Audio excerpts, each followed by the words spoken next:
Bonjour, c'est Jean Dorido, je suis psychologue et je vous raconte des histoires criminelles, des histoires vraies. Et puis, après l'histoire, je vous retrouve pour tenter de comprendre ce qui a bien pu se passer dans la tête du criminel. Comment une personne, parfois comme vous et moi, peut-elle se retrouver à commettre des atrocités? Et alors justement, pour cette première histoire vraie, j'avais choisi de vous raconter celle d'un homme de 69 ans, au passé criminel absolument vierge, qui a basculé dans le meurtre. Et sans doute l'un des meurtres les plus terribles qui soit, il a tué son fils à un coup de couteau. Alors je vous laisse écouter cette histoire et puis on se retrouve juste après pour tenter de comprendre ce qui a bien pu se passer dans sa tête. Sur la scène de crime, un podcast France Bleu Paris, raconté par le docteur Jean Dorido, réalisé par Christian Pathé.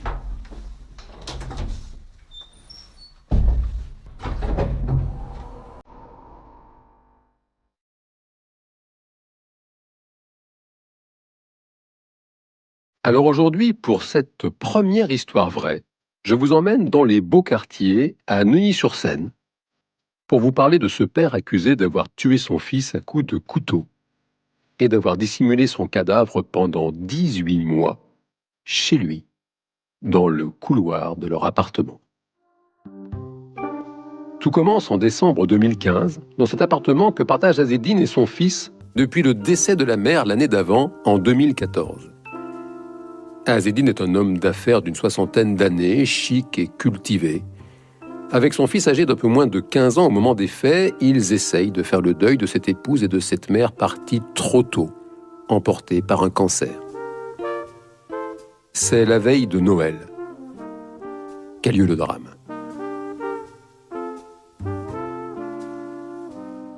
D'après Azzedine, son fils jouait sur son lit avec ce couteau qu'il conservait dans sa chambre pour bricoler sa console de jeu. Le jeune homme serait tombé, accidentellement, et se serait alors empalé sur l'arme blanche.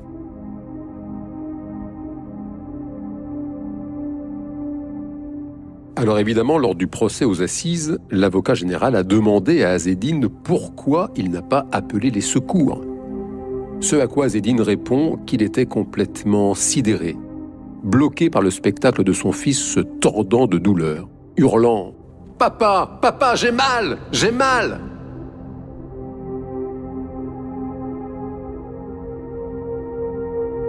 Alors, bien sûr, l'état de sidération, les psys connaissent ça par cœur. Mais c'est un état très bref, alors qu'Azzedine est resté 18 mois avec le cadavre de son fils dans le couloir, enroulé dans un tapis.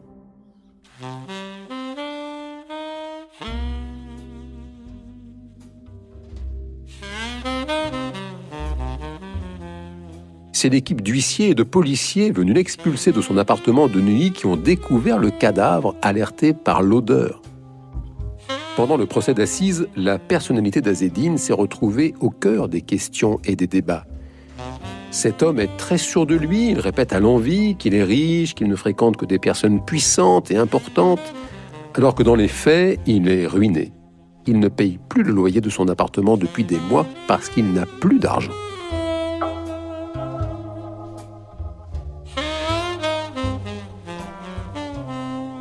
Pour certains experts psychologues, la dépression pourrait expliquer cette dérive. Azzedine aurait commencé à sombrer juste après la mort de sa femme, ce qui expliquerait le passage à l'acte irréversible envers son fils. Et en tuant ce fils qu'il adorait, Azzedine aurait dans le fond tenté de mettre fin à ses propres jours à lui.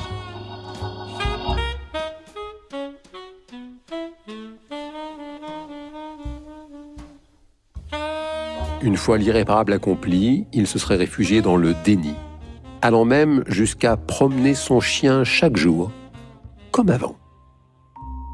La cour d'assises n'a pas été convaincue ni par les explications psychologiques de stress post-traumatique, ni par la thèse de l'accident.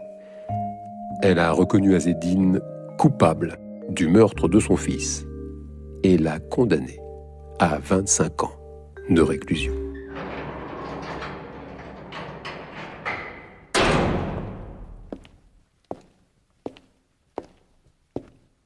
Alors, qu'a-t-il bien pu se passer dans la tête de ce père de famille ?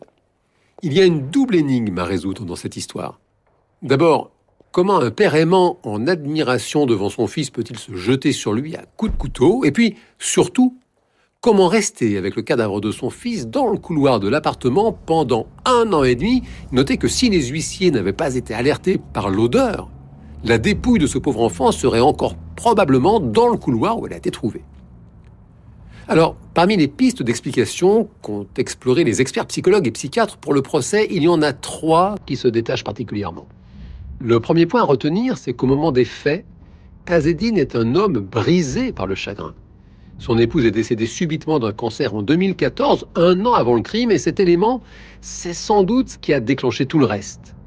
Parce que lorsque vous vous intéressez à la psychologie criminelle, il y a un fondamental essentiel à toujours bien garder à l'esprit. C'est que les mêmes causes produisent les mêmes effets. Autrement dit, vous ne devenez pas criminel comme ça du jour au lendemain, sans aucun antécédent, sans aucun passage à l'acte préalable. Ou alors, c'est qu'il s'est passé quelque chose de spécial, quelque chose d'inhabituel qui vous a fait vriller. Et typiquement, dans le cas d'Azzedine, c'est ça, c'est la maladie de sa femme d'abord, puis son décès, qui ont absolument dévasté cet homme à l'ancienne, qui avait besoin de la présence de sa femme pour le cadrer, pour le tempérer. Et puis, le deuxième point, c'est la dépression dans laquelle ce décès l'a plongé, parce que sur la dépression, il faut que je vous dise que, outre le fait que c'est sans doute la maladie psychique majeure dans ce pays et puis dans le monde, c'est aussi une vraie cause de passage à l'acte criminel. Et Azzedine était devenu dépressif.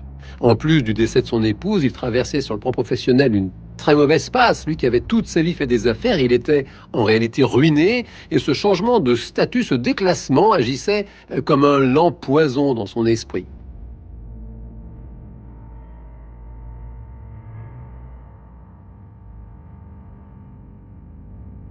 Alors, regardez comment tout cela se met en place. Vous avez d'abord le décès de l'épouse, qui le rend à moitié fou, et puis cette dépression dans laquelle il s'enfonce lentement, les soucis d'argent, les huissiers, et ce pauvre Azzedine ne voit pas d'issue, il ne sait pas comment se sortir de tout ça.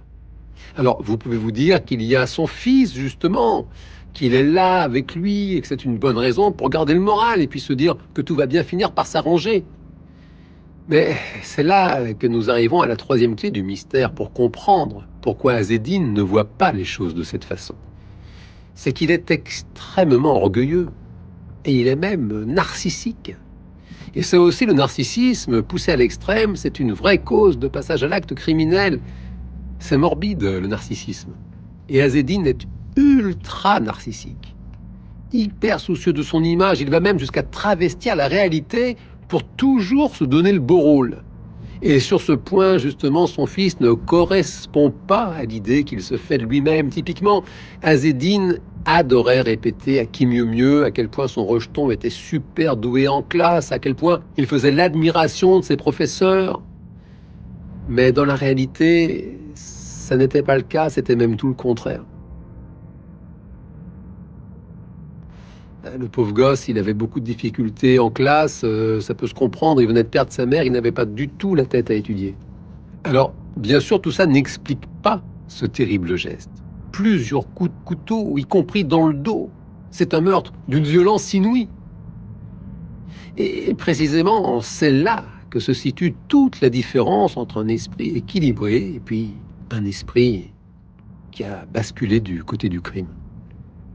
Le pauvre fils d'Azzedine a servi de mauvais objet. C'est comme ça qu'on appelle ça en psychologie. En l'espace d'un instant, il a cristallisé toutes les frustrations d'Azzedine, ses rancœurs, toutes les humiliations auxquelles il avait dû faire face dans son existence. Et puis, une fois l'irréparable accompli, alors arrive ce cas d'école de déni. Si je ne le vois pas, c'est que ça n'existe pas. Et vous retrouvez ici le narcissisme. Ce qui compte, ce n'est pas la réalité, c'est l'image. Alors Azzedine enroule le corps de son fils défunt dans un tapis pour vite ne plus le voir. Et il continue de vivre sa vie comme si de rien n'était. Pour l'homme orgueilleux et narcissique qu'il est, c'est ça le plus important. Alors, peut-être que vous vous dites qu'il était vraiment devenu fou. et qu'il n'aurait pas dû être reconnu comme étant accessible à une sanction pénale. C'est la thèse d'ailleurs qu'ont tenté de défendre ses avocats, mais la justice en a décidé autrement. L'arrogance d'Azzedine lors de l'audience, son assurance, son exubérance ont joué en sa défaveur. La justice a jugé Azzedine responsable de ses actes et l'a condamné à 25 ans de prison. J'espère que cette analyse vous a plu, qu'elle vous a aidé à mieux comprendre ce qui peut bien se passer dans la tête du crime. À bientôt. Abonnez-vous au podcast sur la scène de crime sur francebleu.fr.